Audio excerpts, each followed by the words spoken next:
opens up really nicely in the two halves of a normal egg crack. Hi ladies and gentlemen, and welcome back to the channel and welcome back to my kitchen. Here's where I share more tips and tricks on things that you can do in the kitchen to make cooking a little bit more easy for you guys, the handyman way.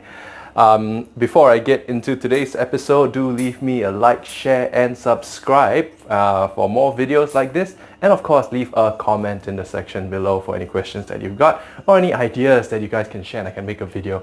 I read every one of the comments and it's really great that you guys are interacting with me. Today's episode, we are gonna learn how to crack an egg. Yes, I know this is really simple, but I've got a handy trick for you to make each and every egg crack a success. Let's get into it. Right, cracking an egg. It seems really simple. Grab an egg and crack it. So instinctively, what most of us would do is to crack it at the side of the bowl. And what it does, it creates a kind of linear crack.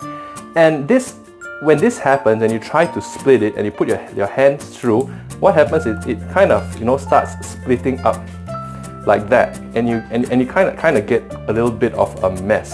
Instead, what you should do is to crack it on the table like that.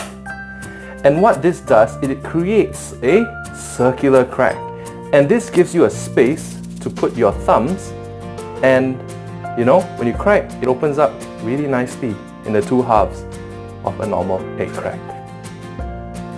This is what it looks like when it's cracked on the table, and this is the kind of shell that you get, this jagged mess, if you crack it at the side of a bowl. I hope you like that. Do give that a try. I'm gonna make some omelets for my lunch right now.